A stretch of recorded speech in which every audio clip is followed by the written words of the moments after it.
नमस्कार, checkpost news पर आप सभी का स्वागत है। आपके साथ मैं हूं जीनत सिद्दीकी। हम लगातार फिरोजपुर में घूम रहे हैं। हम सबसे बड़े गांव साकरस भी गए और हम सबसे छोटे गांव फिरोजपुर झिरका के मोहम्मद बास बुचाका भी आए हैं। यहाँ पर भी हमने जब लोगों से बात की तो बहुत सारी समस्याएं हमारे सामने आई। कुछ लोगों का समूह बैठा हुआ था, हम यहाँ पर रुके, बात करने की कोशिश की है और जो ऑफ कैमरा बात हुई वही कुछ ऑन कैमरा भी कोशिश करेंगे कि लोग बोले, खुलकर बोले।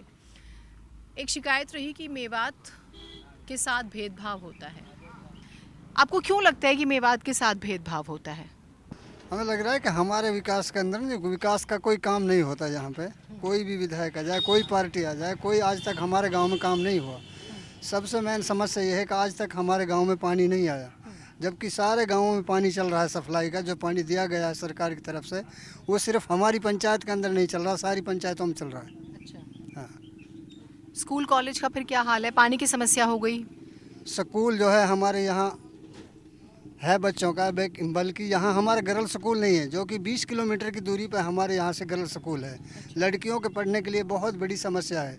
20 किलोमीटर कौन बच्ची की जाएगी पढ़ने के लिए? और बिजली?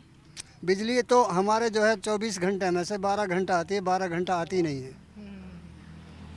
12 घंटा के लिए तो कट है हमारी लाइन है। अब किसी से कहें कोई सुनवाई नहीं करता, चाहे कहीं चले जाएं, हमारी कोई सुनाई नहीं कर रहा। आप आगे आइएगा, और भी समस्याएं जानने की कोशिश करते हैं। क्या नाम है आपका? मेरा जी साईं मोहम्मद कैफ है जी। कैफ, क्या हाल चाल है इसके, फिरोजपुर झिरका के और आपके गांव के बुचाका के?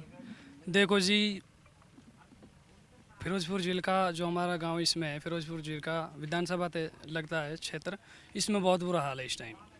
पूरे हरियाणा देखो, हरियाणा तो बेरोजगारी पे बढ़ ही गया है, 1 नंबर हो गया अब तो। बीजेपी सरकार में 10 साल में हम देखा है, लेकिन उसमें मेवात सबसे पिछड़ा हुआ इलाका है। हमें इस बात को बहुत कैसे शर्म आती है, बहुत पिछड़ा इलाका, लेकिन उसमें हमारे गांव यहाँ पे बहुत बेरोजगारी बहुत है। एक तो यहाँ पे कोई विकास से संबंधित कोई नेता बात तक नहीं करते यहाँ पे जैसे हमारी पूरे हरियाणा में मैंने देखा है, बहुत से हरियाणा के ज़िले ऐसे कई यूनिवर्सिटीज़ हैं, लेकिन एक बहुत अफसोस की बात है, पूरे हरियाणा में एक ज़िला मेवात ऐसा है, यहाँ पे ना यूनिवर्सिटी है। पूरे हरियाणा में मेवात ज़िले में कोई ना 4 लाइन रोड है। एक रोड है हमारा नूह से जो राजस्थान की सीमा पर लगता है, खूनी रोड, उसका हमने अब नाम रख दिया है। उस पर आए दिन बहुत बच्चे जान गंवा रहे हैं, बहुत हादसे हो रहे हैं। यहाँ के नेताओं की बात करी जाए तो वो ओनली जनता को ठगने का काम करते हैं। वो आते हैं और बस असल तो जीतने के बाद आते भी नहीं है, बस वोट के टाइम पे आते हैं 5 साल में एक बार, फिर जनता से झूठे वादे करके चले जाते हैं। और यहाँ पे देखा जाए तो देखो, कुछ साल पहले इनेलो सरकार थी। देखो मेरा मानना तो यही है, इनेलो हमारे लिए बेस्ट थी, उसने विकास भी कराया था। उसके बाद कांग्रेस है, कांग्रेस भी कोई खास अच्छी सरकार नहीं है, और बीजेपी ने तो कुछ किया ही नहीं। तो अब हम किससे आस करें? एजुकेशन का हाल मुझे बताओ खुलकर। एजुकेशन का तो सबसे बुरा हाल है जी, पूरा भारत में सबसे बुरा मेवात में हाल है। यहाँ पे कोई यूनिवर्सिटी नहीं है। यहाँ के बच्चे बहुत से, देखो लड़कियों को माता पिता पढ़ाने चाहते हैं, बहुत सी लड़कियों की सोच रहती है हम पढ़ें, यूनिवर्सिटीज़ में आगे जाएं, लेकिन बहुत से माँ बाप उन्हें दूर नहीं भेज सकते। अगर यहाँ पे यूनिवर्सिटी हो तो वो लड़कियाँ यहीं पे पढ़ लेंगी। यहाँ पे कोई यूनिवर्सिटी भी नहीं है। और कॉलेज की बात की जाए तो कॉलेज भी बहुत कम है, वो भी दूरी पर हैं। इतना कोई साधनों का भी आहार जार नहीं है। और यहाँ पर अब देखो, अब जैसे हरियाणा में अगर बच्चे पढ़े भी तो सारे लड़के लड़कियाँ जाएँ, तो मैंने देखा पंजाब में आम आदमी पार्टी सरकार है, दिल्ली में जैसे उन्होंने लड़कियों की है, महिलाओं की सारी टिकट फ्री कर रखी है बसों। अगर ऐसी ये सरकार भी चाहे तो कर सकती है, पैसों की कोई हमारे देश में कमी नहीं है, लेकिन इनका अपना उद्योगपति है, अंडानी अंबानी क्या क्या नाम है उनका, उनके लिए भी बहुत चाहिए। आम जनता का कोई फिक्र ही नहीं है सरकार को। नहीं, मुझे स्पेसिफिक मेवात को लेके बताओ। अगर आप लोगों के पास इतनी शिकायतें हैं तो क्या लगता है कि लंबा समय तो कांग्रेस शासन में रही, तो फिर कांग्रेस ने भी ध्यान नहीं दिया ना? अभी तो मौजूदा विधायक भी है, तो क्या विधायक ने ध्यान दिया, या ये इस बात से उनको छोड़ दिया जा सकता है कि चलिए जी सरकार में नहीं है, सरकार किसी और पार्टी की है?